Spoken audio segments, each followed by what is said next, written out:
बिना विलंब के हमारे सांसद सतपाल ब्रह्मचारी जी से आग्रह करूंगा कि वो मंच का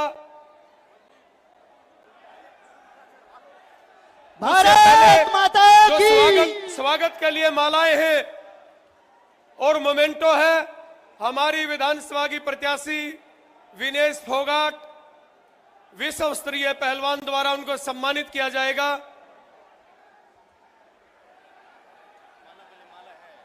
आज सबसे प्रथम इस कड़ी में हम शुरुआत करते हुए, संचालन करते हुए आदरणीय मैडम से मैं अनुरोध करूंगा और हमारी प्रत्याशी से, जो दो महापुरुष थे जिनकी बदौलत हमें आजादी मिली, उनके चित्र पर पुष्पांजलि अर्पित करें। मैं मैडम प्रियंका गांधी जी से और दीपेंद्र सिंह हुड्डा जी से मैं अनुरोध करूंगा कि हमारे महापुरुषों के लाल बहादुर शास्त्री जी और इस आजादी के महानायक महात्मा गांधी जी के चित्र पर पुष्प अर्पित करके नमन करें।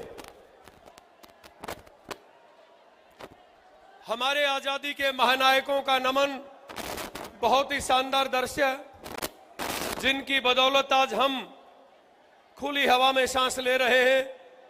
हम आजाद हिंदुस्तान के बासिंदे कहलाते हैं।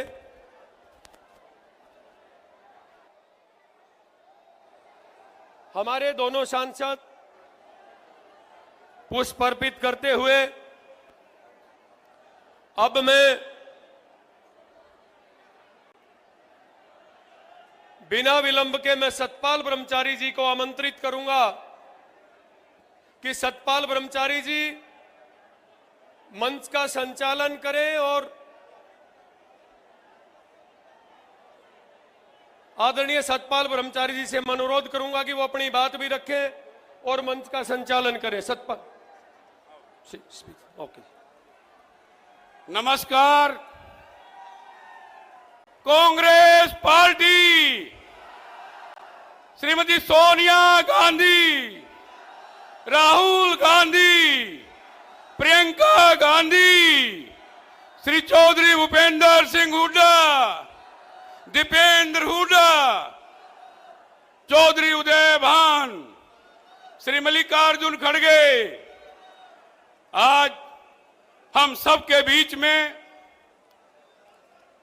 हमारी बहन शक्ति स्वरूपा, साक्षात भारत की पूर्व प्रधानमंत्री स्वर्गीय श्री इंदिरा गांधी जी के प्रतिरूप में आपके बीच में जुलाना की धरती पर बहन विनेश फोगाट के लिए अपील करने के लिए हमारी नेता प्रियंका गांधी जी पधारी हैं।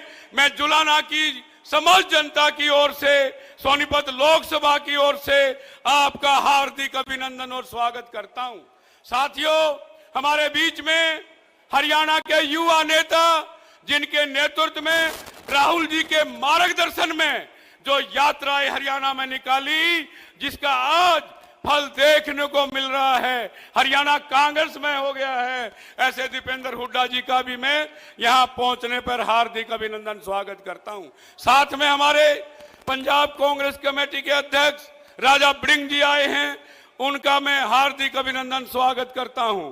साथ में हमारे कांग्रेस के यहां के इंचार्ज माननीय श्री अनिल भारद्वाज जी आए हैं, उनके साथ हमारे कई नेता एआईसीसी के द्वारा यहां पर आए हैं, उनका भी मैं अपनी ओर से अपनी लोकसभा में हार्दिक अभिनंदन स्वागत करता हूं। मैं कहना चाहता हूं, कल माननीय राहुल गांधी जी पूरे क्षेत्र में लोकसभा सोनीपत में लगभग 20 जगह होते हुए सोनीपत में बड़ी जनसभा को संबोधित किया। उसके बाद गोहाना और बड़ौदा की जनसभा को संबोधित करते हुए पूरे हरियाणा में ये मैसेज चला गया है कि हरियाणा में कांग्रेस आएगी, चंडीगढ़ में हमारा राज होगा, कांग्रेस का राज होगा। इसमें अब कोई संशय नहीं है। मैं बहन जी को विश्वास दिलाना चाहता हूं, हरियाणा के बाद पहले चंडीगढ़ और फिर दिल्ली की बारी है। मैं पुनः आपका हार्दिक अभिनंदन स्वागत करते हुए आप सभी को नमस्कार। प्रियंका गांधी, श्री दीपेंद्र हुड्डा, बहन बेटी, यहाँ की बेटी भी यहाँ की बहू भी, विनेश फोगाट। धन्यवाद। जय हिंद, जय कांग्रेस।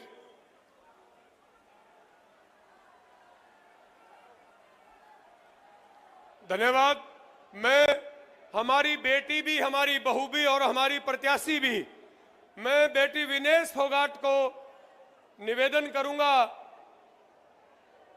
कि वो सम्मान माला का सम्मान करवाएं। मैं हमारी बेटी इस इलाके की पुत्र वधु विनेश से मैं आग्रह करूंगा कि बेटी प्रियंका गांधी जी का, जिनके चेहरे में इंदिरा गांधी दिखाई देती है हिंदुस्तान को, उनका स्वागत जुलाना की पवित्र धरती पर करें। और उनके साथ दीपेंद्र सिंह हुड्डा जी, आदरणीय सांसद सतपाल ब्रह्मचारी जी, मेरा अनुरोध है कृष्णा पूनिया जी, राजा वडिंग जी, सभी विनेश जी का इसमें साथ दें।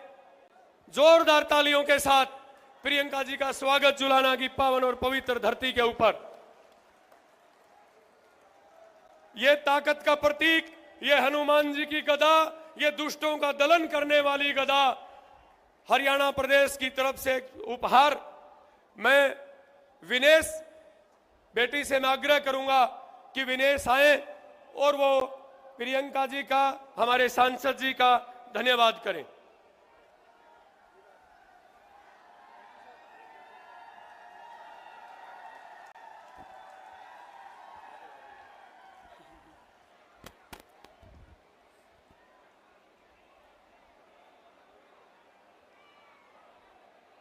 श्रीमती और मेरी बड़ी बहन प्रियंका गांधी जी, बड़े भाई दीपेंद्र सिंह हुड्डा जी, सतपाल ब्रह्मचारी जी,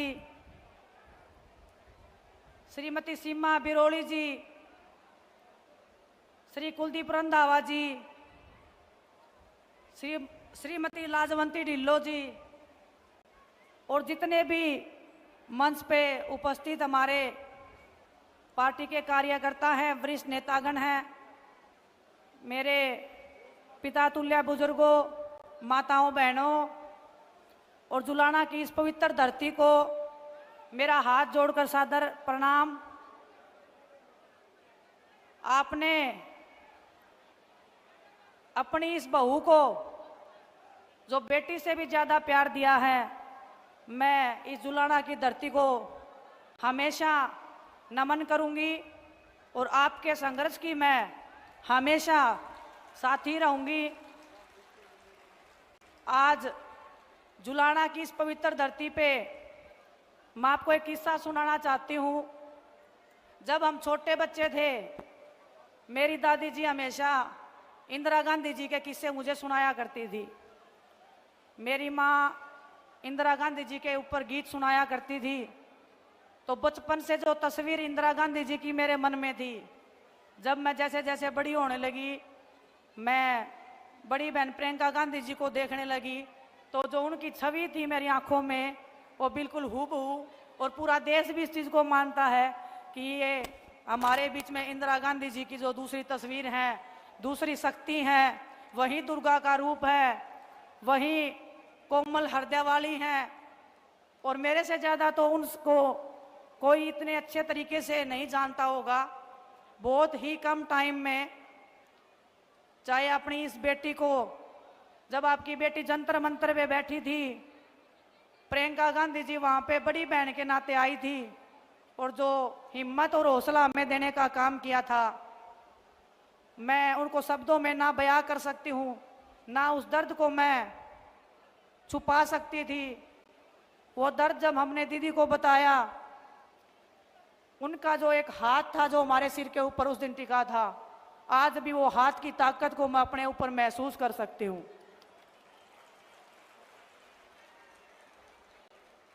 बचपन से लेकर अभी तक जो संघर्ष मैंने स्टार्ट किया था, आज भी उस संघर्ष में मैं चल रही हूँ। और इस संघर्ष में पूरा देश मेरे साथ में कंधे से कंधा मिलाकर खड़ा रहा है। आप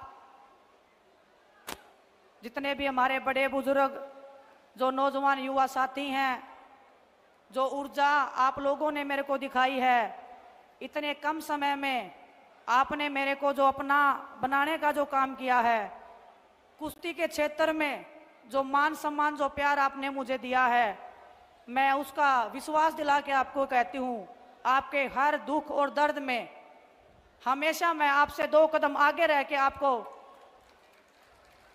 बचाने का, आपके हकों के लिए लड़ने का हमेशा मैं काम करती रहूंगी। एक किस्सा और बताना चाहती हूं मैं आपको। यहाँ पे बड़े भाई दीपेंद्र सिंह हुड्डा जी भी बैठे हैं। जब जंतर मंतर पे हम लड़ाई लड़ रहे थे, एक रात की बात है, जब हमारी पुलिस वालों से झगड़ा हो गया था, भाई साहब पैदल पैदल अपने घर से भागे आए थे हमें देखने के लिए कि मेरी बहनें ठीक है कि नहीं है। तो जब ऐसा भाई और ऐसी बहनें जब आपकी इस बेटी के साथ में हैं, तो मुझे लगता है कि जुलाना को नई ऊंचाइयों पर पहुंचाने से कोई रोक नहीं सकता है। पूरी ताकत और ईमानदारी से, जिस ताकत और सच्चाई और ईमानदारी से मैंने कुश्ती के क्षेत्र में नाम किया है, आप बड़े बुजुर्गों के आशीर्वाद के बिना ना तो वो लड़ाई कभी पूरी हुई थी, ना ये लड़ाई कभी पूरी हो सकती है। तो आप सबसे मैं आशा और उम्मीद करती हूँ और आपको विश्वास भी दिलाती हूँ कि आप मुझे जितना प्यार दोगे उससे मैं 1000 गुना वापस प्यार आपको लौटाने का विश्वास दिला सकती हूँ, भरोसा दिला सकती हूँ। आपने मेरे को देखा होगा ओलंपिक्स में खेलते हुए, लेकिन अगर मैं ये बात बोलूं कि ओलंपिक्स में अगर मैं गई हूं उसमें सबसे बड़ा हाथ प्रियंका गांधी जी का है, तो ये बात बिल्कुल झूठ नहीं होगी। जब 28 तारीख को हमारे साथ में भारतीय जनता पार्टी के द्वारा हमारे साथ सलूक किया गया था, उसके बाद हम प्रियंका दीदी से मिलने गए थे। दीदी ने मिलने बुलाया था, मिले थे, हम सभी बैठे थे। तो हमने दीदी को बोला कि दीदी, दिल इतना टूट गया है कि अब मन करता है कि इस देश को छोड़ के हम कहीं चले जाएं, इस देश में हमारे लिए कुछ बचा नहीं है। इतनी अगर गहरी बात हमने किसी को बोली है तो ये आप समझ लीजिए कि वो परिवार से भी बढ़ के वो इंसान है जिसको मैंने अपने दिल की बात उस टाइम पे उनके सामने खोल के रख दी थी।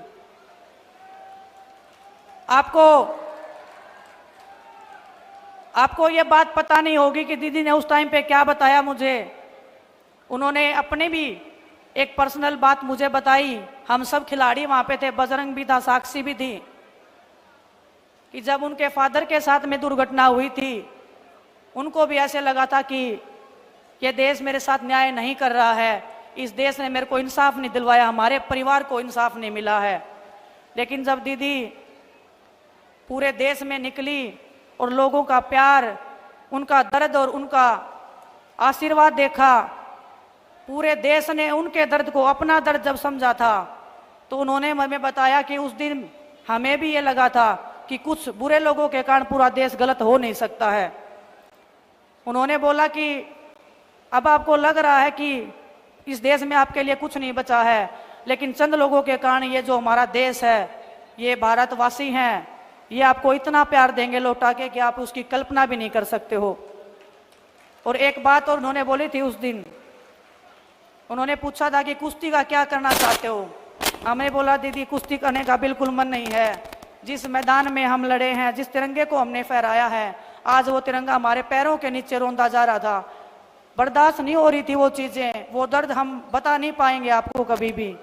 लेकिन इन्होंने बोला कि कुश्ती नहीं छोड़नी है और मैं चाहती हूँ तुम उस मैट पे दोबारा जीतो और हम गर्व से कह सकें पूरा देश आप पे गर्व करता है, पूरा देश आप पे गर्व करता है।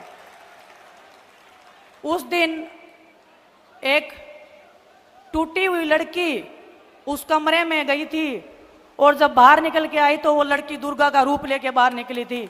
उसमें सबसे बड़ा हाथ प्रियंका गांधी जी का है, मेरी बड़ी बहन का है। मैं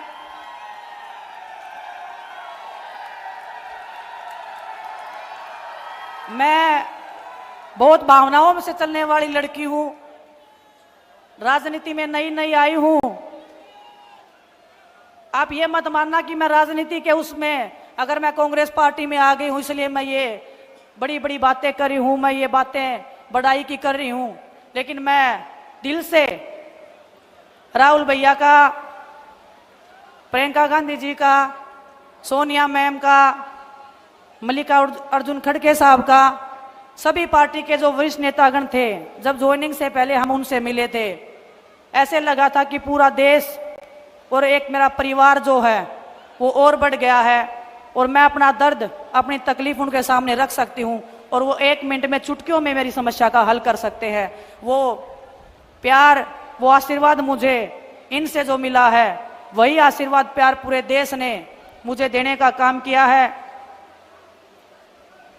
ओलंपिक से आने के बाद में इस पूरे देश ने जो मेरे को संभाला है, इस टूटी हुई लड़की को संभाला है, ये टूटी हुई लड़की आज आपके सामने पूरे दृढ़ विश्वास के साथ में खड़ी है और आपको ये कह सकती है, मेरी छोटी बहनों को बता सकती हूँ, मेरे बड़े भाइयों को बता सकती हूँ, जिंदगी में उतार चढ़ाव आते रहेंगे, लेकिन हमारे जैसे लोग, प्रियंका गांधी जी जैसी बड़ी बहन आपके पीछे खड़ी रह के हमेशा आपकी ताकत बनने का काम करेंगे। आप सबको पता है राजनीति में मैं नहीं हूं, दिन में 10 बार बड़े भाई दीपेंद्र सिंह हुड्डा जी के भी फोन आ जाते हैं मेरे पास में कि बहन क्या चल रहा है, ऐसे करना है, ऐसे करना है। जो मेरे को गाइडेंस मिल रहा है, जो परिवार मेरा एक इतना बड़ा क्षेत्र जुलाना विधानसभा का, हर दिन जो मैं गांव में निकली हूं, हमारा कारवा, हमारा परिवार, हमारा ये प्यार हमेशा बढ़ता गया है। मेरे को समेटने में भी टाइम लगेगा आपके इस प्यार को, आपके इस सम्मान को, लेकिन मैं आपको दावे के साथ, मेरे विश्वास के साथ मैं एक बात कह सकती हूँ, आपकी बेटी ना कभी किसी के सामने झुकी थी, ना कभी किसी के सामने झुकेगी। परमात्मा के सामने हमारा शीश झुकता है और बड़ों का हम आदर सम्मान अपनी जी जान से ज्यादा करते हैं। और मैं ताऊ और ताई सबको एक बात बोलना चाहती हूँ, जो पगड़ी आप मान सम्मान में अपनी इस बेटी को पहनाते हो, बेटी मैं इसलिए बोल रही हूँ, बहुत सारे लोग बोलते हैं कि तेरी तो शादी हो गई है, आपने कभी मेरे को ऐसे फील ही नहीं करवाया कि मेरी शादी हुई है यहाँ पे। आपने बेटी से भी ज्यादा मान सम्मान और प्यार मेरे को दिया है। आपकी ये बेटी आपके हर दुख दर्द में, हर पिछड़े समाज के साथ में, हर उस दलित, हर उस अत्याचार के आगे खड़ी होगी जो आपने कभी झेला है। हर उस जातिवाद से, हर उस धर्म से आगे बढ़ के आपकी बेटी हमेशा आपके हकों की रक्षा करने के लिए आगे बढ़ती रहेगी। लेकिन वो ताकत और वो विश्वास आपको मेरे को देना पड़ेगा। जब आपकी बेटी विधानसभा में जाएगी तो मैं आपको विश्वास के साथ कह सकती हूँ कि वो आवाज जो बनेगी वो आपकी आवाज बनेगी। आपके बीच में से जो ये बेटी जाएगी, आपके हकों की आवाज बन के, आपका जो मैंने कुश्ती के क्षेत्र में नाम किया है, आप 5 साल बाद जब मैं दोबारा आपके बीच में आऊंगी, यही बड़ा मंच होगा। और मैं दीदी को भी बताना चाहती हूँ, ये जुलाना विधानसभा एक नया इतिहास रचने जा रहा है। आपके आशीर्वाद से, आपके प्यार से इस जुलाना की मेरी कर्म भूमि को मैं हमेशा तहे दिल से बहुत शुक्रगुजार करती रहूंगी, धन्यवाद देती रहूंगी कि आपने इस बेटी को, एक ऐसी बेटी को जिसके पीछे इतने दुश्मन लगे हुए हैं, इतने लोग पीछे लगे हुए हैं तोड़ने को, डराने को, लेकिन आपके विश्वास से, आपकी ताकत से ना कभी डरे हैं, ना कभी झुके हैं। आप सबका जो विश्वास है वो ऐसे ही बना रहे, आपका प्यार ऐसे ही बना रहे। आपकी ये बेटी हमेशा दिन रात आपके बीच में रह के, बहुत सारे लोग बोल देते हैं कि ये तो चली जाएगी यहाँ से, मैं आपको विश्वास दिलाती हूँ। और दीदी ने जब, प्रियंका दीदी ने जब मेरे को यहाँ पे भेजा था, दीपेंद्र भाई साहब से जब मैं मिली थी, उन्होंने एक ही बात बोली थी कि कुश्ती के क्षेत्र से अलग है ये क्षेत्र, लेकिन जब आप इन लोगों को टाइम दोगे तो ये लोग आपको अपने दिल और जान से ज्यादा प्यार करेंगे। और जुलाना की इस धरती ने मेरे को वो दिखा दिया है, वो प्यार, वो सम्मान देके आप सबका मैं तहे दिल से धन्यवाद करती हूँ। और मैं धन्यवाद करती हूँ आपको कि आप हमारे मान सम्मान में दिन रात मेहनत कर रहे हैं। हर एक कार्यकर्ता, हर एक हमारे पार्टी का नेता, चाहे 20 साल पुराने हो, चाहे 25 साल पुराने जो पार्टी में लगे हुए हैं, हर एक तक मैं पहुंचूंगी। आप ऐसे नहीं मानना कि भूल जाएगी। आपके घर तक, आपके चूल्हे तक आपकी बेटी जाने का काम करेगी। बस थोड़ा सा टाइम और वक्त मुझे आपको देना पड़ेगा, लेकिन आपको कभी निराशा नहीं होगी, ये मैं आपको विश्वास दिला सकती हूँ। आप सबका पुनः बहुत बहुत धन्यवाद, और प्रियंका दीदी का, दीपेंद्र भाई साहब का मैं हमेशा आभार व्यक्त करती हूँ, हमेशा धन्यवाद व्यक्त करती हूँ। आप सबका, आपके प्यार का हमेशा मान सम्मान ऐसे ही बनाए रहेंगे। बहुत बहुत धन्यवाद आप सबका। मैं अब बिना विलंब के हरियाणा की हर बहन को, जिसमें अपना भाई दिखाई देता है, हर पीड़ित में अपना मसीहा दिखाई देता है, और हर मां में जिसको अपने बेटे की सूरत दिखाई देती है, उस हरियाणा के नूरे नजर भाई दीपेंद्र सिंह हुड्डा से मैं आग्रह करूंगा, जोरदार तालियों के साथ भाई दीपेंद्र सिंह हुड्डा का इस्तकबाल हम करते हैं। भाई दीपेंद्र सिंह हुड्डा जी हमारे बीच में हमारी नेता, हमारी बड़ी बहन, जिन्होंने हर संघर्ष में आपका साथ दिया। जब किसान पे बात आई, आपको लखीमपुर याद होगा, जब किसानों को बेरहमी से भाजपा सरकार के मंत्रियों की गाड़ियों के नीचे रौंदा गया, तो एक शेरनी की तरह एक हमारी बहन देश में अकेली निकली और लखीमपुर गई, जहां पर बीजेपी सरकार ने उन्होंने जेल में कई दिनों तक रखने का काम किया। जब हमारी बेटियों पे बात आई, जंतर मंतर में और दिल्ली की सड़कों पे हमारी बेटियों को घसीटा जा रहा था, तो देश में सबसे पहले कदम बढ़ाकर हमारी बेटियों के सम्मान में, हमारे खिलाड़ियों के सम्मान में अगर कोई पहुंचा, तो हमारी ये शेरनी, हमारी ये बहन प्रियंका गांधी पहुंची। जब संविधान की बात आई और गरीब की बात आई, संविधान पे आक्रमण हो रहा था देश में, तो हमारी बहन सबसे पहले आई। और जब हरियाणा के मान सम्मान की बात आई, तो हमारे बहन ने हमेशा हरियाणा के लिए हमेशा बहन खड़ी रही। आज ऐसी हमारी बहन का मैं अपने इलाके में आप सबकी तरफ से स्वागत करता हूं कि आज हमारे हरियाणा की इस पावन धरा पे और मेरे इस इलाके में आप आए हो। मैं बहुत बहुत आपका स्वागत करता हूं। बाकी हरियाणा में क्या चल रहा है, यह रिपोर्ट आप तक पहुंच गई कि नहीं पहुंच गई? जुलाना वालों, क्या चल रहा है? किसकी सरकार बन रही है? हरियाणा के कोने कोने से आज एक ही आवाज आ रही है, बीजेपी की दमनकारी सरकार जा रही है और कांग्रेस पार्टी की सरकार। देखो, हमने नहीं कहा कि आ रही है, बोलो, अंदर से आपके आवाज आई, क्योंकि ये भगवान की आवाज है, सच की आवाज है।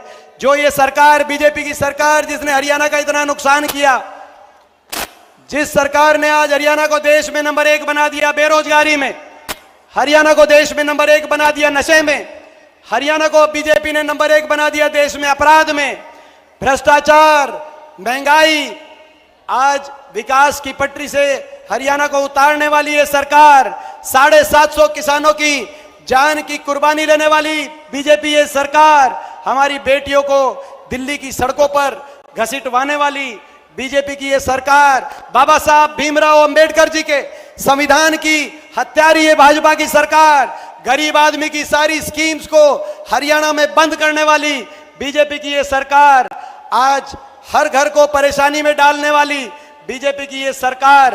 आज जब हमने इस सरकार से, मैं प्रियंका जी को बताना चाहता हूं, हमने एक पदयात्रा करी और सरकार से पूछा कि आपने हरियाणा का इतना भट्टा बिठा दिया कि नहीं बिठा दिया इन्होंने हरियाणा का भट्टा? मैं सवाल पूछा कि आपने हरियाणा का जो भट्टा बिठा दिया है, हरियाणा हिसाब मांग रहा है 10 साल के आपके कुशासन का। तो दिल्ली से बड़े बड़े नेता आए और उन्होंने कहा कि बीजेपी है, हम बीजेपी हैं, हम हिसाब नहीं देंगे। 10 साल हरियाणा का भट्टा हमने बिठा दिया हो, भले हम हिसाब नहीं देंगे क्योंकि हम बीजेपी हैं। हम तो हिसाब लिया करते हैं, हम हिसाब दिया नहीं करते। बीजेपी के नेताओं ने ये कहा।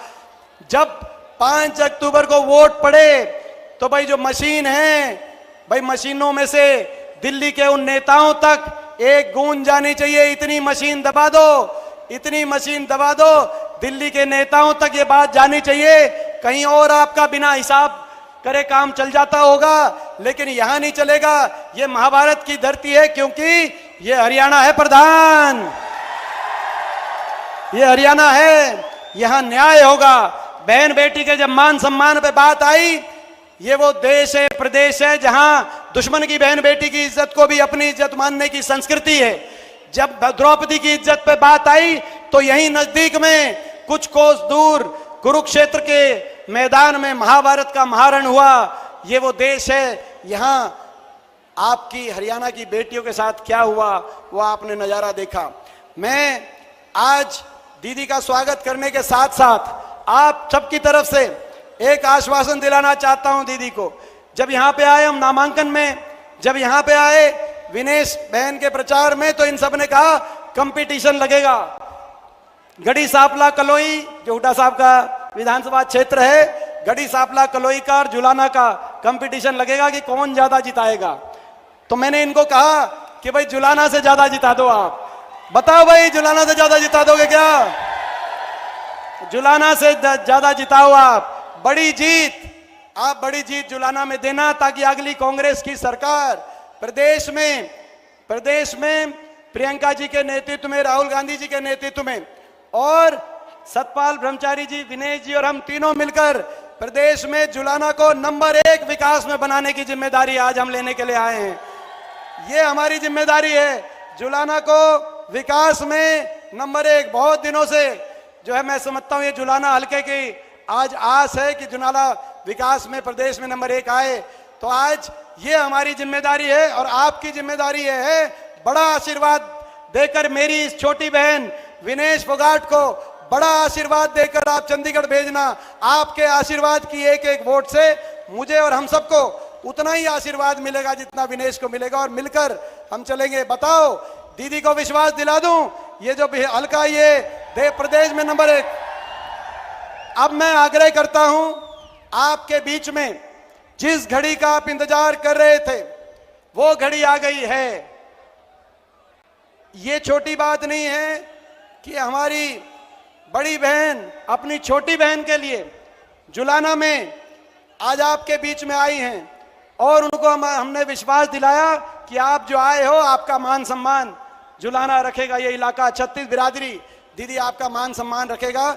मैं 2 नारों के साथ आपको आमंत्रित करता हूं कि आप आएं और लोगों के जुलाना के हमारी 36 बिरादरी की सरदारी के सामने प्रियंका गांधी, राहुल गांधी, मल्लिकार्जुन खड़गे, कांग्रेस पार्टी, प्रियंका दीदी।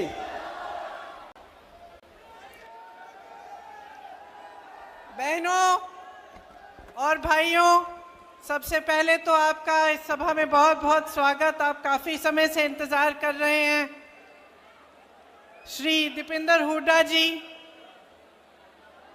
मेरी छोटी बहन विनेश, श्री सतपाल ब्रह्मचारी जी, श्रीमती कृष्णा पूनिया जी, श्री राजा ब्रार जी जो पंजाब से आए हैं, मंच पर आसीन सभी वरिष्ठ नेतागण, सभी पदाधिकारी। मैं जानती हूं कि इस सीट से कई उम्मीदवार भी थे कांग्रेस पार्टी के, उनको भी मैं आश्वासन देना चाहती हूं कि आपकी भी पहचान होगी, सरकार बनेगी तो आप मदद कर रहे हैं, इसमें बहुत खुशी है हमारी। सबका इस मंच पर बहुत बहुत स्वागत। ये आपका हरियाणा प्रदेश किसानों, जवानों, पहलवानों का प्रदेश है। यहाँ आकर बहुत खुशी होती है, बहुत गर्व महसूस होता है। दिल्ली तो पास में ही है, आना जाना काफी हो जाता है। मेरे बच्चे गुड़गांव में पढ़े, मेरा अपना भी अनुभव है आपके प्रदेश का। मेरी बहनें बैठी हैं। कुछ सालों पहले, लगभग 8 साल पहले, मेरी बेटी शायद 15-16 साल की थी, तब वो हरियाणा प्रदेश के लिए बास्केटबॉल खेली। तो वो भी खेल कूद में तेज है। जब उसको यहाँ आना था एक कैंप के लिए, सर्दी का समय था, मैं भेजना चाह रही थी कि जाए, बाकी बच्चों के साथ अच्छी तरह से खेले, सीखे। तो मैंने कहा मैं छोड़ आती हूँ। मैं यहाँ आई, सोनेपत के पास एक जगह थी जहाँ पे स्कूल में एक कैंप था, कोचिंग का कैंप था। तो सुबह छोड़ना था और शाम को बेटी को घर ले जाना था। तो मैंने सोचा अगर मैं कैंप में जाऊंगी तो सबको पता चलेगा कि ये किसकी बेटी है। तो मैंने सोचा कि इससे अच्छा मैं थोड़ा दूर उसको छोड़ देती हूँ और वो चली जाएगी और शाम को मैं आके ले लूंगी, तो किसी को पता नहीं चलेगा कि मेरी बेटी है, सब की तरह समान तरह से उसके साथ व्यवहार होगा। तो मैंने बेटी को छोड़ दिया सुबह पाठशाला में, यहाँ सोनेपत के पास एक सरकारी पाठशाला थी शायद, और मैंने सुरक्षा कर्मियों को कहा कि अपनी गाड़ी हम किसी खेत के पास लगा देते हैं, गाड़ी में रुक जाएंगे पूरे दिन। तो बैठी थी मैं गाड़ी में, कुछ 1-2 किलोमीटर दूर था पाठशाला से, और मैंने खेतों में देखा कि एक दादाजी खेत में काम कर रहे हैं। तो मैंने सुरक्षा कर्मियों को कहा आप यहीं ठहरो, मैं जाके जरा बात करती हूँ। मैं चली गई खेत में उनसे बात करने के लिए। उन्होंने मुझे पहचाना नहीं, सुरक्षा कर्मी दूर थे। बातचीत हुई, मैंने कहा मुझे सिखा दीजिए कटाई करना। कटाई कर रहे थे तो थोड़ा सिखाया मुझे, थोड़ी सी कटाई मैंने उनके साथ कर ली। उन्होंने सोचा होगा ये शहर की लड़की है, थक गई होगी, धूप बहुत है, तो कहा कि बेटा घर चलो मेरे साथ, घर में चाय पिलाएंगे, थोड़ा सा आराम कर लेना। मुझे भी लगा कि पूरे दिन इंतज़ार करना है, तो चलो इन्हीं के घर चले जाती हूँ, दादू जी के साथ चली जाऊँगी, वहीं बैठ जाऊँगी, पूरा दिन इंतज़ार करना है मुझे। तो दादू के साथ मैं घर चली गई। मुझे घर ले गए अपने, घर में दादी जी थी, छोटे छोटे बच्चे थे, बहुएं थीं। मुझे खाना खिलाया, पराठे बनाए, चाय पिलाई, सारी बातें बताई कि कौन कहाँ पढ़ता है, कौन किसकी नौकरी कहाँ है, सारी चीज़ें मुझे एकदम अपना लिया। मतलब अभी अभी मिले थे, मुझे जानते नहीं थे, अपने परिवार समान घर ले गए, अपनाया। मुझे भी बहुत अच्छा लगा, खूब बातें हुई कि किस तरह से क्या करते हैं, क्या होता है, अपना जीवन कैसे गुजारते हैं। तभी 4-5 घंटे बीत गए, मुझे पता भी नहीं चला। 4-5 घंटों बाद उनका बेटा घर आया। अब इत्तेफाक से उनके बेटे ने रायबरेली में काम किया था, तो मुझे देखते ही पहचान लिया और कहा कि आप तो प्रियंका हैं। तो अब मैंने कहा नहीं था, मैंने कुछ कहा नहीं था उनको, तो मुझे भी अचानक मुझे लगा, मैंने कहा हाँ। तो फिर तो सबने और भी गले लगाया, और फिर दादी जी की बात की, पिताजी की बात की, और हमारी एक दोस्ती हो गई। देखिए 8 से 10 साल बीत गए हैं। जब जब मेरी रैली आसपास लगती है तो उनका बेटा मनोज कभी कभी दादू जी को ले आते हैं मेरे से मिलने, कभी कभी मेरे घर भी आते हैं। जब जब मेरे घर आए तब कभी खाली हाथ नहीं आए, गन्ना लाए, घी लाए, बच्चों के लिए कुछ ना कुछ लाए, कपड़े लाए। और दादी जी सीधे मेरी रसोई में गई और पराठे बनाने लग गई, सबके लिए खाना पकाया। तो एक अपनापन जो था वो एकदम बन गया। और मुझे अक्सर लगता है कि यही है हरियाणा, यही है हरियाणा की जनता, यही है आपकी संस्कृति, यही है आपके संस्कार। और एक और बात बता देती हूँ कि उन 8 सालों में मेरे से एक चीज़ नहीं मांगी। कुछ भी मांग सकते थे, जब हमारी सरकार थी केंद्र में तो ठीक है, लेकिन सरकार न होते हुए भी कुछ भी मांग सकते थे, ये नौकरी दिलवा दो, एक काम करा दो। कुछ नहीं मांगा आज तक मेरे से, सिर्फ मुझे प्रेम दिया है। और मैं समझती हूँ हमेशा कि जो आपका प्रदेश है और मेरा परिवार है, उसके बीच जो रिश्ता रहा है, उसी का प्रतीक ये मेरा एक छोटा सा रिश्ता जो इस एक परिवार के साथ है वो है। एक और बात बताती हूँ, मेरी बच्ची फिर हरियाणा के लिए खेली और उसके साथ 10 और लड़कियां थीं जो उसकी टीम में थीं। यहाँ से दूर जाना था पौंडीचेरी, चेन्नई से भी आगे, मद्रास से भी आगे। वो लड़कियां गई, मैं भी साथ साथ चली गई। मैंने कहा मम्मी हूँ, जाना चाहिए। बाकी एक और लड़की थी जिसकी माताजी साथ में थी। बाकी सारी जो लड़कियां थी गांव की लड़कियां थी, खूब मेहनत करके आगे बढ़ी थी। उनके माता पिता नहीं आए उनके साथ, वो वहाँ पे 4-5 दिन जो टूर्नामेंट थी उसके लिए उन्होंने संघर्ष किया। बहुत गर्मी थी उस समय, मेरे ख्याल से 44-45 डिग्री की गर्मी थी। और जो मेरी बेटी की टीम की कैप्टन थी उसका नाम रितिका था, छोटी सी लड़की थी, विनेश की तरह, तुम्हारी तरह छोटे बाल थे उसके। 102 बुखार था उस लड़की को, लेकिन वो खेलती रही, रुकी नहीं। डांट खाई उसने अपने कोच से। टीम को जिताने के लिए उसने इतना परिश्रम किया। मेरी बेटी घर आके मुझे कहती है, माँ 102 बुखार था उसको, अगर मुझे बुखार होता तो तुम घर ले आती, बोलती कि ले जाओ अभी नहीं खेलना है। वो अकेली थी, वो लड़ी, संघर्ष किया उसने। हमारी पूरी टीम उसके साथ खड़ी थी, लेकिन वो अकेली लड़की 102 बुखार लेकर वो खेलती रही, वो रुकी नहीं। तो मैं समझती हूं कि हर लड़की, हरियाणा की हर लड़की के दिल में ये आग है। हर बेटी ने संघर्ष किया है अपने अपने तरह से। आप सब बड़ा करते हो, पालते हो, पोसते हो, किसी कैंप में भेजते हो, स्पोर्ट्स के लिए भेजते हो, आगे बढ़ाने के लिए आप संघर्ष करते हो, भरोसे के साथ भेजते हो। मैंने भी जब जब अपने बच्चों को भेजा है, चाहे स्कूल में, पाठशाला में, कोचिंग कैंप में, तो कुछ भरोसा होता है अध्यापकों पे, कोच पे, आगे जो संस्था है उस पे भरोसा होता है कि चलो हम भेज रहे हैं अपने बच्चों को, आप कम से कम हमारे बच्चों की हिफाजत कर लोगे। बच्चा भी देश के लिए, प्रदेश के लिए लड़ रहा है, संघर्ष कर रहा है, खेल रहा है। पूरे देश को गर्व होगा अगर जीतेगा, तो उसकी हिफाजत करिए। यही उम्मीद रखते हैं माँ बाप, है ना, माताएं बैठी हैं बहुत, यही उम्मीद रखती हैं आप।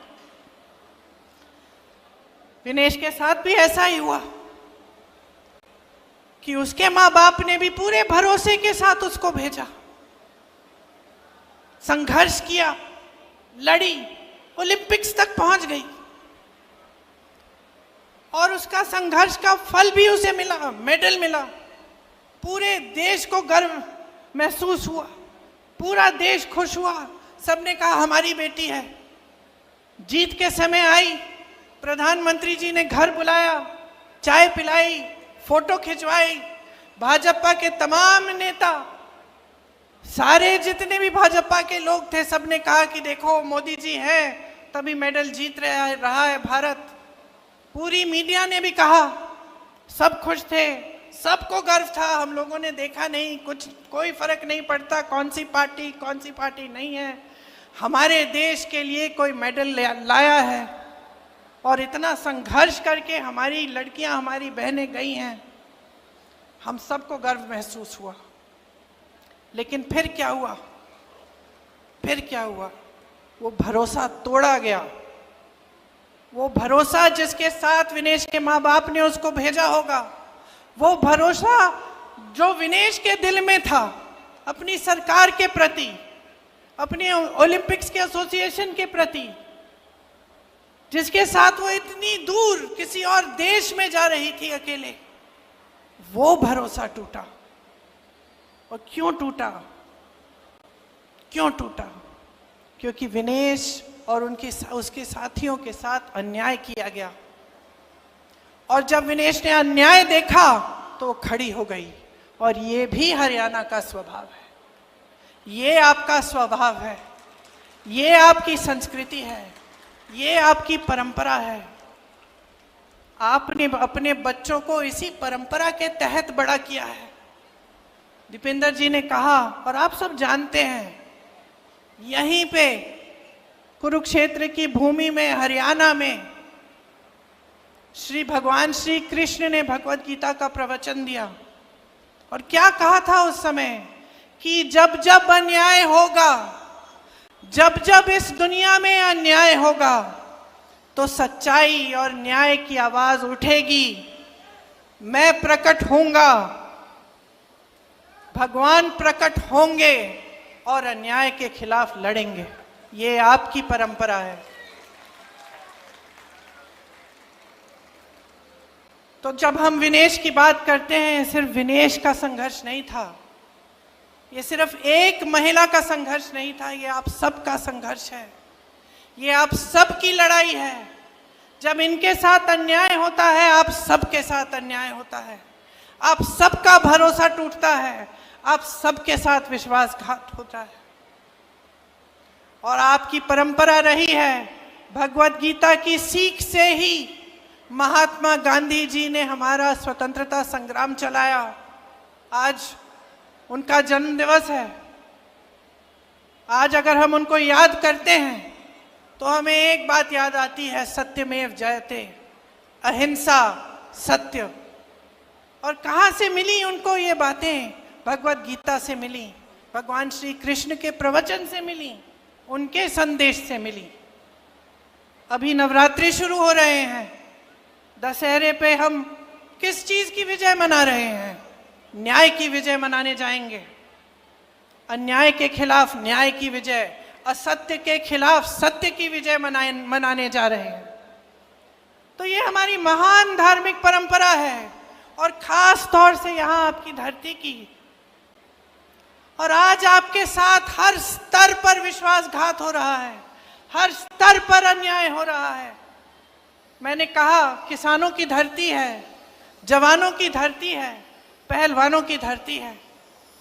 किसानों के साथ कितना अन्याय हुआ। 3 काले कानून लाने वाले मोदी जी अपने घर से तब 5 मिनट के लिए बाहर नहीं आ पाए, जब आप महीनों से उनके दरवाजे के पास कुछ ही किलोमीटर दूर दिल्ली के बॉर्डर पे खड़े हुए उनसे न्याय मांग रहे थे। वो ऐसे कानून बनाने जा रहे थे जिससे आपके पेटों पे लात पड़ती। उनको मालूम था कि इन कानूनों से सिर्फ बड़े बड़े उद्योगपतियों का फायदा होगा, किसानों का कोई फायदा नहीं होने वाला है। फिर भी वो पीछे हटे नहीं। आपने संघर्ष किया, बैठे रहे महीनों के लिए, आप पे लठ चलाया गया, आपको मारा पीटा गया, 750 किसान शहीद हुए। ये हिले नहीं, हिले तब जब उत्तर प्रदेश का विधानसभा का चुनाव आया, जिसका जिक्र आपने किया दीपेंद्र जी। जब चुनाव आया तब हिले, तब इनको लगा कि अब चुनाव में मुश्किल हो जाएगी, ये 3 काले कानून हम वापस ले लेते हैं। तो किसानों के साथ इन्होंने सरासर अन्याय किया। एमएसपी की बात करते हैं और फिर उन उपजों पर एमएसपी देते हैं जो आप यहाँ पे उगाते ही नहीं हैं। कहते हैं हमने 24 ऐसी चीजें हैं जिन पे 24 फसल है जिन पे हमने एमएसपी दिया है, उसमें से 10 तो आप उगाते ही नहीं हैं यहाँ हरियाणा में। तो किसको बेवकूफ बना रहे हैं? पूरा देश देख रहा है, देश की जनता देख रही है। आपने कहा कि रोजगार के मामले में हरियाणा सबसे पीछे है। रोजगार बनाएंगे कहां, जब इन्होंने सब अडानी और अंबानी को दे दिया है? सारी चीजें जो है, सारी जमीन, सारे उद्योग, सारे बंदरगाह, सारे हवाई अड्डे, सब कुछ बड़े बड़े उद्योगपतियों को दे दिया है। तो रोजगार बनेंगे कहां से? जो आपके छोटे मोटे बिजनेस होते थे, जहां से रोजगार बनते थे, जो खेती किसानी थी, वहां से आज रोजगार नहीं बन सकते हैं। तो ये रोजगार देने का काम कर ही नहीं सकते, क्योंकि इनकी नीतियां ही इसके खिलाफ हैं, आपके खिलाफ हैं। इसीलिए अग्निवीर जैसी स्कीमें निकालते हैं, जिससे आप अपने बच्चों को, जब नौजवानों को आप सरहद पे भेजते हैं देश के लिए, शहीद होने के लिए, और उनको बताया जाता है कि अगर तुम शहीद हो जाओगे तो तुम्हारे माँ बाप को पेंशन नहीं मिलेगा। बताया जाता है कि जाओ 4 सालों के लिए सेना में भर्ती हो जाओ और 4 साल बाद वापस आ जाओ, फिर से बेरोजगार बनो और फिर से नौकरी ढूंढने निकलो। ये दिया है आपको मोदी जी ने। आपको ये एक फैमिली आईडी दे दी, पहचान पत्र, जिसमें परिवार के हर सदस्य का नाम, हर सदस्य की आमदनी चाहिए इनको। मैं मिली थी कुछ लोगों से, भैया के साथ 2 दिन पहले। वो बता रहे थे कि जब से ये आईडी आया है तब से मुसीबत ही मुसीबत है। सबकी आमदनी जोड़ दी है और कईयों की आमदनी नहीं है, वो उसमें झूठी आमदनी डाल के जोड़ दी, और फिर कह दिया कि ना तुम्हारा बच्चा सरकारी स्कूल में पढ़ सकता है क्योंकि तुम्हारी तो आमदनी बहुत है। या कह दिया कि जो किसान को सुविधाएं मिलती हैं वो तुम्हें मिलेंगी नहीं, क्योंकि तुम्हारी आमदनी बहुत है। तो इस तरह से आपको गुमराह करने का काम किया है। 10 साल हो गए, 10 सालों से सिर्फ और सिर्फ आप अन्याय देख रहे हो, नौजवानों के साथ, पहलवानों के साथ, किसानों के साथ, महिलाओं के साथ। तो बचता क्या है? भगवान ने कहा कि जब जब अन्याय होगा तो न्याय की लड़ाई लड़ने के लिए आपके बीच उतरेंगे। लेकिन ये भगवान तो आपके दिल में भी तो है, यही भगवान आपके दिल में है। तो कब खड़े होगे इस अन्याय के खिलाफ? विनेश खड़ी हुई, बड़े बड़े नेताओं ने इसका साथ छोड़ दिया, मोदी जी ने नहीं बुलाया चाय पे, आए भी नहीं इनसे मिलने के लिए, बात करने के लिए। लेकिन इस देश की जनता खड़ी हो गई विनेश के साथ, आप खड़े हुए विनेश के साथ, क्योंकि आपके दिल में सच्चाई है, आपके दिल में भगवान है। तो अब वो मौका आ गया है फिर से, वही कुरुक्षेत्र की लड़ाई, वही अंग्रेजी साम्राज्य के खिलाफ लड़ाई, कोई फर्क नहीं है। आज ये लड़ाई आपकी लड़ाई है, अन्याय के खिलाफ, असत्य के खिलाफ, दुष्टों के खिलाफ लड़ाई है। आपको खड़ा होना पड़ेगा, आपको अपने अंतर्मन में झांकना पड़ेगा और देखना पड़ेगा कि ये क्या हो रहा है मेरे साथ, मेरे प्रदेश के साथ, मेरे देश के साथ। ये नेता जो मंच पे आते हैं, बड़ी बड़ी बातें करते हैं, लेकिन जब काम का समय आता है तो हमें देखते ही नहीं है। जब हमारे साथ अन्याय होता है तो हमें पूछते नहीं हैं। जब हम इनके दरवाजे तक पहुंचते हैं और सड़क पे बैठ के इनसे यही गुहार लगाते हैं कि हमारी बात सुन लीजिए, हमारे साथ अन्याय हो रहा है, हमें आपके कानून नहीं चाहिए, हमारी भलाई करिए, तब हमारी तरफ देखते तक नहीं है। किसान कुचले जाते हैं, इनके मंत्री के बेटे के द्वारा जीप के पहियों के नीचे कुचले जाते हैं, ये हिलते नहीं है, पलक नहीं झपकाते। तो क्या हो रहा है आपके साथ? सरकार बनाता कौन है? आप बनाते हैं। नेताओं को बनाता कौन है? आज चाहे दीपेंद्र जी हो, चाहे मैं हूं, चाहे विनेश जी हो, क्या आपके बिना हम इस मंच पे बैठ सकते हैं? क्या अगर आपने हमारा समर्थन नहीं किया होता, हमें आगे नहीं बढ़ाया होता, हमें ये अपना कीमती वोट नहीं दिया होता, तो क्या हम यहां आकर नेतागिरी कर सकते हैं? तो आपको समझना पड़ेगा कि शक्ति आपकी है, बहनें, आपकी सबसे बड़ी शक्ति है। जिस तरह से बच्चों को बड़ा करते हो, पालते हो, पोसते हो, बच्चा गलत करता है उसको टोकते हो, बच्चा झूठ बोलेगा डांटोगी, बोलोगी कि क्या झूठ बोल रहे हो, थप्पड़ भी मार दोगी, कभी कभी टोकती हो। नेताओं को अब टोकने का समय आ गया है। ये भाजपा की पार्टी 10 सालों से यहां राज कर रही है, आपके लिए एक काम की चीज नहीं की है इन्होंने। जब जब आपको जरूरत पड़ी है पीछे हटे हैं। आपसे सिर्फ अपना स्वार्थ साधना है, खुद को आगे बढ़ाना है, यही इनको सूझता है। भ्रष्टाचार की बात करते हैं, मुझे हंसी आती है। मोदी जी कोई पुरानी चीजें, 10 साल पुरानी, पता नहीं क्या क्या बातें करते रहते हैं, हंसी आती है मुझे। अरे इससे बड़ा भ्रष्टाचार क्या है कि देश के सारे उद्योग आपने अपने 2 मित्रों को दे दिए? इससे बड़ा भ्रष्टाचार क्या हो सकता है कि आप ऐसे कानून लाने जा रहे थे जिससे इस देश का किसान पिस जाएगा, लेकिन आपके बड़े 2 बड़े उद्योगपति मित्रों को सब कुछ मिल जाएगा, उन कानूनों का फायदा मिल जाएगा। वो उद्योगपति किसी किसान की जमीन हड़पना चाहे, लेना चाहे, तो किसान उसके खिलाफ कचहरी में लड़ ही नहीं सकता, ऐसा कानून था वो। डीएम के पास जाओ और डीएम सुलझाएगा तुम्हारा मामला। अगर तुम्हारी जमीन ले ली किसी बड़े उद्योगपति ने, ये कानून लाने जा रहे थे, आप समझ गए, आपने पहचाना, और क्योंकि आपने पहचाना, आपने संघर्ष किया। हमारे संविधान ने आपको सबसे बड़ी शक्ति दी है। सत्यमेव जयते कहने वाली बात नहीं थी, ये हमारे संविधान में गड़ी हुई है ये बात, समानता की बात, कि आप में, मेरी बहन जो यहाँ बैठी है, आप में वो खेती जिसने मुझे सिखाई दादू जी, आप में उतनी ही शक्ति है जितनी दीपेंद्र जी में है, जितनी मोदी जी में है, जितनी मेरे में है। ये संविधान ने शक्ति दी है आपको, ये वोट की शक्ति है, ये वो अधिकार है जिससे आप हम सबको बदल सकते हो, एक नया नेतृत्व ला सकते हो। आप चाहो तो अपने भविष्य को बदल सकते हो।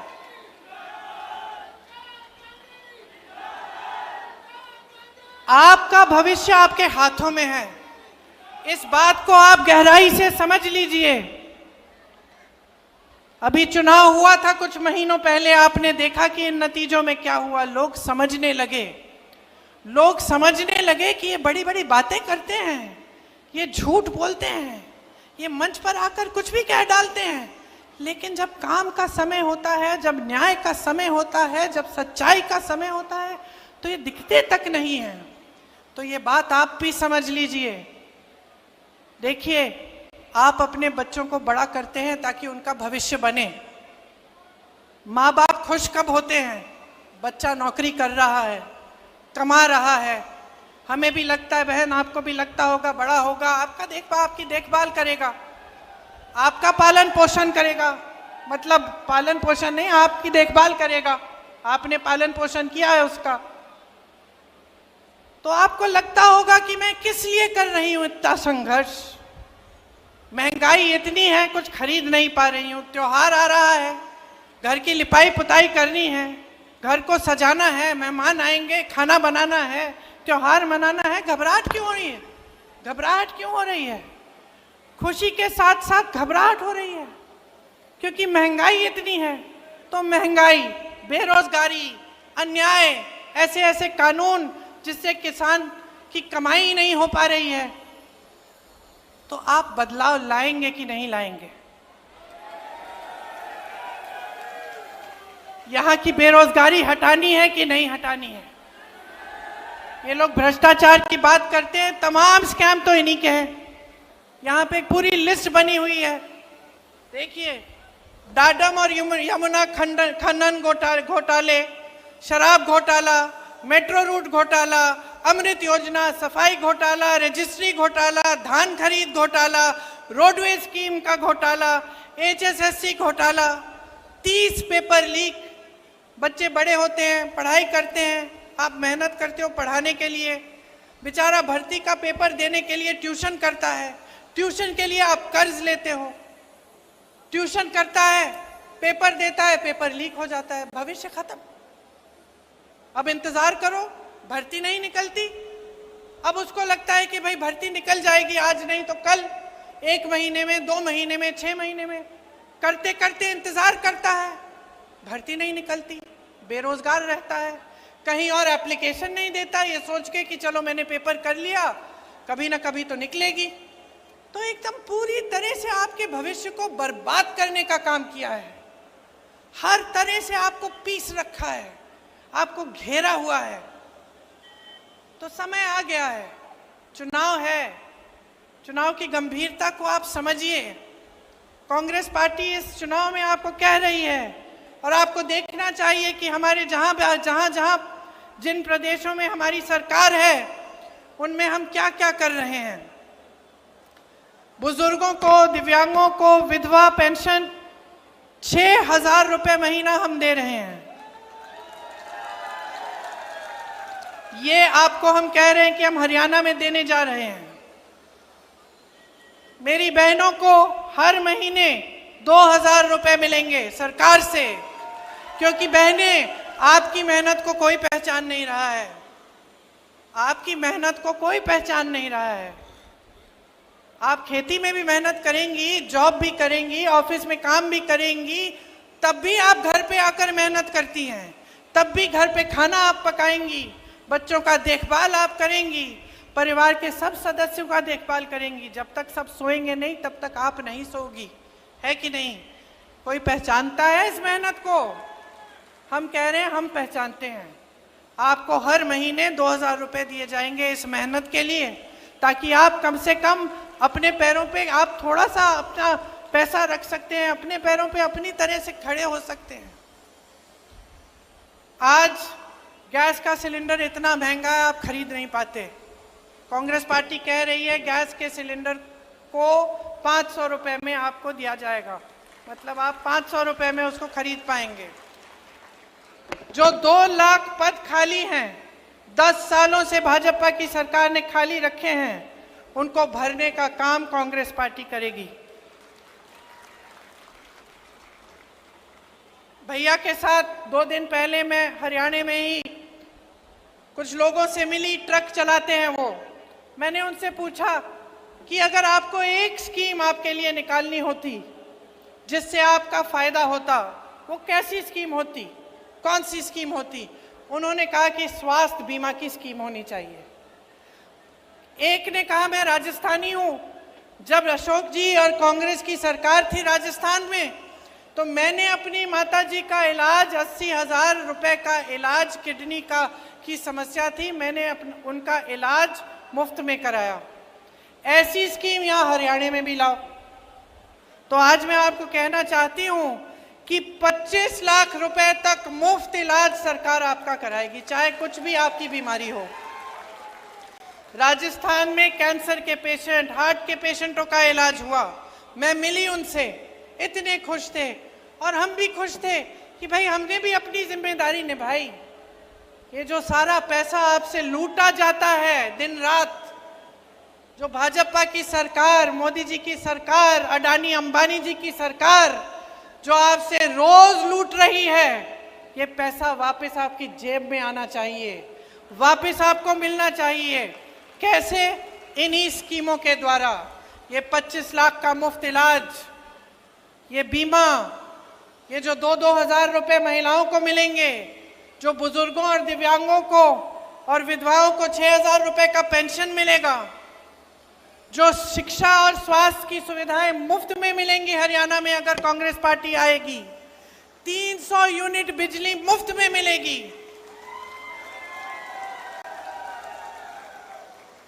गरीब परिवारों को 100 गज का प्लॉट और 2 कमरे का मकान जो मिलेगा, ये सब आप ही के पैसों से, जो आज आपसे लूटे जा रहे हैं, बड़े बड़े उद्योगपतियों को दिए जा रहे हैं, उन पैसों से आएगा ये पैसा, क्योंकि ये आपका पैसा है, आपकी जेब में जाना चाहिए।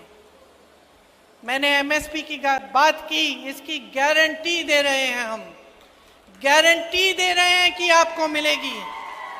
हम पीछे हटने वाले लोग नहीं हैं, हम लड़ने वाले लोग हैं। हम आपके लिए सड़कों पे उतरे हैं, हमने संघर्ष किया है, चाहे दीपेंद्र जी हो, चाहे विनेश जी हो, हम सब ने आपके लिए संघर्ष किया है और करते रहेंगे। हम सब आपके लिए दिन रात समर्पित रहेंगे। आप याद रखिए कि कौन आपके लिए खड़ा रहता है और कौन आपके लिए सच्चाई से काम करना चाहता है। मैं दावे के साथ ये कह सकती हूँ कि विनेश उनमें से है, क्योंकि जब हमने राजनीति में आने की बात की तो इन्होंने मुझसे ये नहीं कहा कि मुझे शान चाहिए, शोहरत चाहिए, मुझे सत्ता चाहिए, ये नहीं कहा।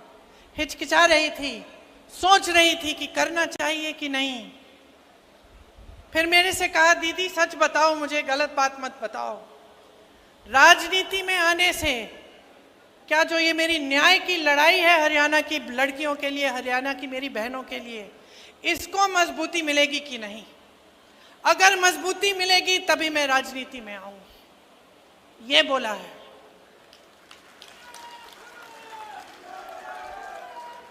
मैंने बोला विनेश मिलेगी, मजबूती मिलेगी, तुम्हें मिलेगी, तुम्हारी बहनों को मिलेगी, हरियाणा की एक एक लड़की को मिलेगी।